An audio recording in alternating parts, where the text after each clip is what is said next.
Would you let a stranger jump into your backyard again and again like your fence meant nothing? That's exactly what happened to Dorian Price in Phoenix, Arizona, except the trespasser wasn't a burglar. It was the very man hired to protect the neighborhood. When Dorian Price first stepped onto the porch of his new home in Phoenix, he breathed in the warm desert air with the kind of relief only a man who had worked too long for peace could feel. He had imagined this place as his sanctuary, a small fenced yard where his nephews could laugh and play, a quiet street where he could read in the evenings, and a space that felt safe from the noise of the world outside. For weeks, that vision held true. The sound of sprinklers ticking across green lawns, neighbors waving during their evening walks, and the gentle hum of cicadas gave the neighborhood an almost storybook calm. But one afternoon, while trimming the hedges near his fence, Dorian noticed movement at the edge of his property. Before he could even process what was happening, a heavy boot appeared on the top of his fence, followed by a man in a pressed uniform dropping into his yard as if he owned it. The man landed with a thud, brushed off his sleeves, and kept walking across the grass without so much as a glance toward Dorian. For a moment, Dorian thought it had to be a mistake, maybe an emergency, some urgent reason for someone to cross his fence without asking. He approached the stranger, his voice steady but curious, asking what the problem was.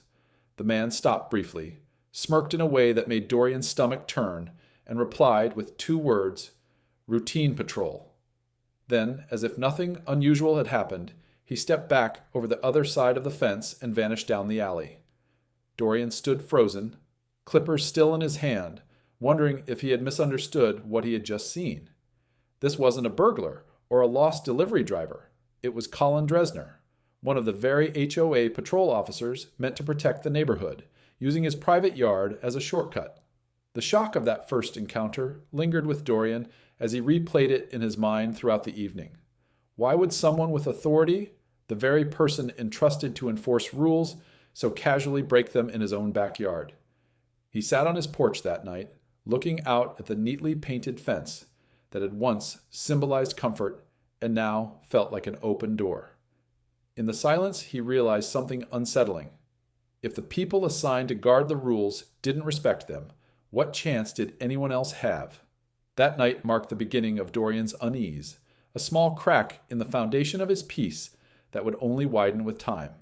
What felt like a single harmless intrusion was, in reality, the start of a pattern that would test not only his patience, but his very belief in fairness and respect within his community.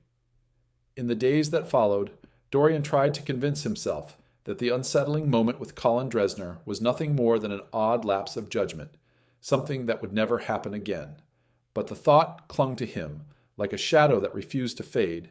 He found himself glancing out of his windows more often, watching his yard as though waiting for another intrusion. And sure enough, it wasn't long before his fears were confirmed. Early one Saturday morning, as the sun painted the sky in pale orange and he was preparing breakfast, a sudden motion outside caught his eye. Colin was back, striding across the same patch of grass as casually as if it belonged to him, this time pausing to light a cigarette before vaulting the opposite fence and disappearing once again. Dorian's chest tightened with disbelief. This wasn't a mistake, it was deliberate. His sanctuary, the place he had worked so hard to create, was being treated like a public shortcut. Fueled by equal parts anger and determination, he resolved to put an end to it. That evening, Dorian drafted a polite but firm letter to the HOA outlining the incident in clear detail. The date, the time, the officer's name, and the blatant violation of privacy. He delivered it with confidence, certain that justice would be swift and the intrusion addressed. But a week passed with no response, and when he finally received an email, it was nothing more than a vague acknowledgement, thanking him for his concern and assuring him that the matter would be looked into. Nothing changed. If anything, Colin's behavior became bolder. Now he didn't just pass through the yard. He lingered, sometimes leaning against the fence to make phone calls, or even resting his foot on Dorian's flower bed while chatting with other officers. It was as if the man knew the complaint had gone nowhere, and the knowledge gave him license to push further. Each trespass chipped away at Dorian's patience. The calm man who once enjoyed trimming hedges and sipping tea on his porch now found himself restless and agitated, his trust in the HOA eroding with each unanswered plea. Determined to stand his ground, he began keeping a small notebook where he recorded every incident meticulously. The exact times Colin appeared, what he did, how long he stayed, even small details like the brand of cigarettes he smoked or the smug look he wore as he strolled across the yard. Dorian's neighbors started to notice the change in him, the sharpness in his tone when they asked about his garden, the way he scanned the sidewalks during their conversations as though expecting trouble. It wasn't paranoia, it was vigilance, born of knowing that his home was no longer respected as his own. And while the HOA's silence screamed complicity, Dorian's growing log of evidence gave him the grim satisfaction of preparation. Somewhere deep inside, he understood that this was no longer just about one man stepping over a fence. It was about a system that allowed it, and his refusal to be crushed under its weight. By the time autumn arrived, Dorian's frustration had hardened into something sharper, a cold determination that bordered on obsession, and the little notebook he carried everywhere had become a thick catalog of trespasses, each entry a silent indictment against the officer who treated his property like a public alleyway. One evening, after yet another unanswered email to the HOA, Dorian decided he could no longer remain passive. He set up a discreet camera overlooking his backyard, hidden among the hedges where no casual glance could detect it. Days later, the footage confirmed what he already knew. Colin Dresner wasn't simply passing through, he was using Dorian's yard as a staging ground, meeting with fellow officers, sometimes laughing as they leaned against the fence, tossing cigarette butts into the grass as though marking territory. Watching the recordings ignited a fury in Dorian that words alone could not express, but it also gave him leverage. When he brought the video evidence to the HOA office, expecting their denial to collapse under the weight of undeniable proof, he was instead met with thin smiles and carefully worded excuses. "We'll investigate further. We're sure there's a misunderstanding. Let's keep this civil." Their dismissiveness was worse than silence. It was complicity dressed in bureaucracy, and as Dorian walked out of the office clutching his camera, he realized the truth with chilling clarity. The HOA was not going to help him. Not now. Not ever. That night, he sat at his kitchen table, the notebook open, the footage replaying on his laptop, and for the first time, a new thought crept into his mind, uninvited but persistent. If the system refused to protect him, then perhaps he would have to protect himself. Sleep became a stranger in the following weeks, replaced by restless pacing and constant vigilance.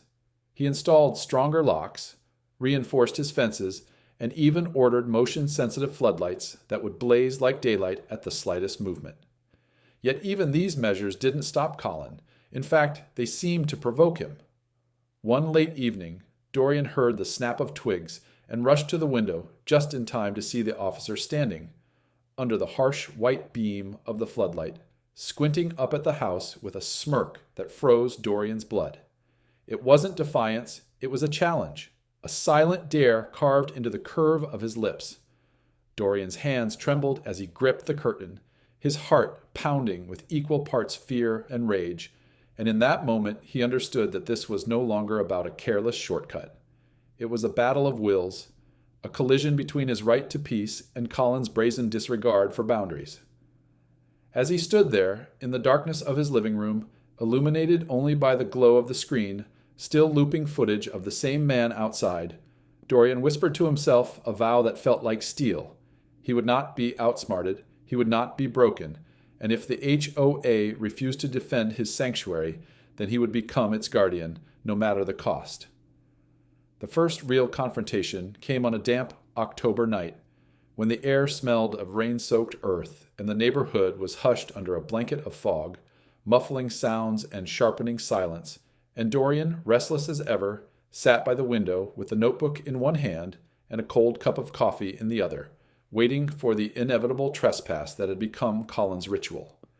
At exactly midnight, the motion sensor lights erupted in a flood of brilliance, searing across the lawn like a stage spotlight, and there he was, Colin Dresner, brazen as a wolf pacing on claimed ground, his uniform jacket unbuttoned, a cigarette glowing between his fingers as if mocking every attempt at resistance.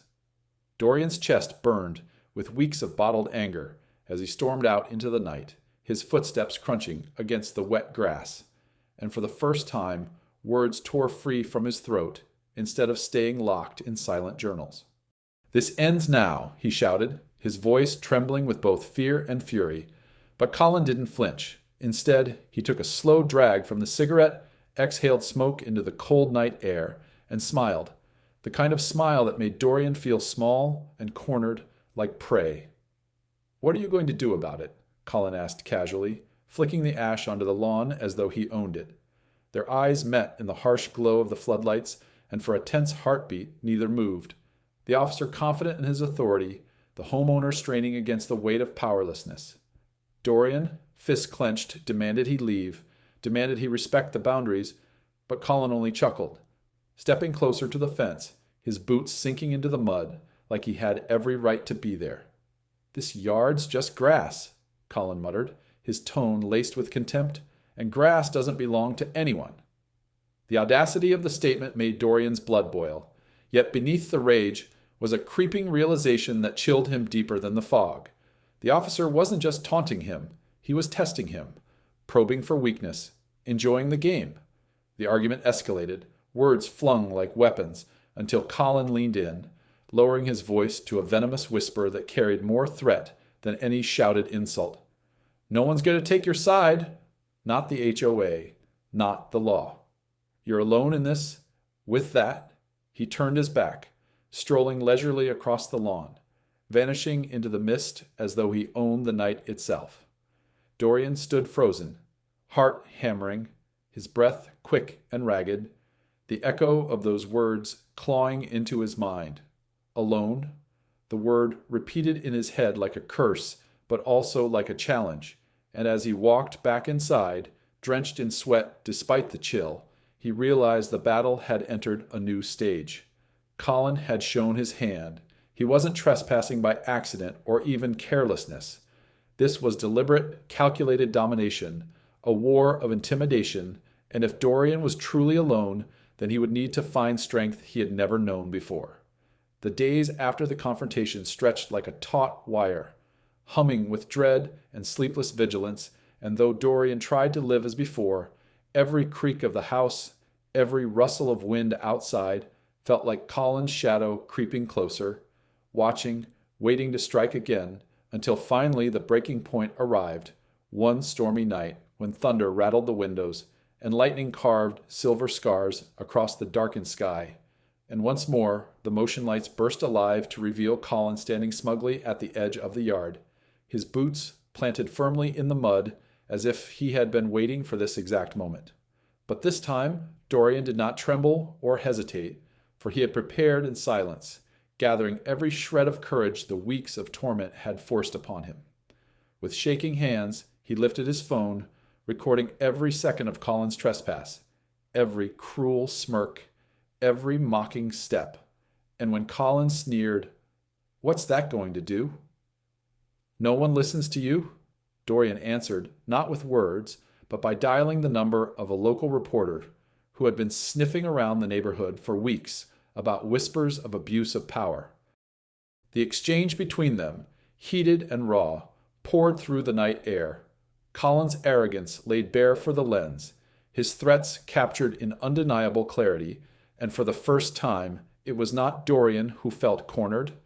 It was Colin, suddenly realizing his game had shifted, that the secrecy he thrived on had been stripped away by the cold, impartial eye of evidence. The storm raged on as Dorian stood his ground, no longer the silent victim, but a man who had found the strength to fight not with fists, but with truth. And when Colin finally retreated into the night, the old confidence drained from his stride, it was not victory Dorian felt, but release, like a suffocating weight had finally lifted from his chest. In the days that followed, the footage spread, first through local whispers, then on digital screens, until the HOA, once dismissive, could no longer ignore the proof, and the law, once silent, was forced to confront its own. Colin's reign of intimidation crumbled not in a dramatic arrest or sudden downfall, but in the quiet dismantling of power, one headline at a time, one neighbor at a time, until the man who once strutted across lawns with impunity now walked the streets with lowered eyes, stripped of the fear he once commanded. For Dorian, victory was not sweet, but solemn, a reminder that justice often came slowly, painfully, and only when one dared to stand unyielding against the storm. As autumn turned to winter and the fog finally lifted from the neighborhood, he sat once more by his window, not as a prisoner waiting for footsteps in the dark, but as a man who had learned that sometimes the strongest weapon one can wield is not rage or retaliation, but persistence, the refusal to be silenced. The lawn, at last, was just grass again, but to Dorian it was also something more, a testament to survival, to courage, to the simple, defiant act of saying, "This ends now," and meaning it. If this story moved you, don't forget to like, comment, and share. Subscribe to Human Fables for more powerful and emotional stories.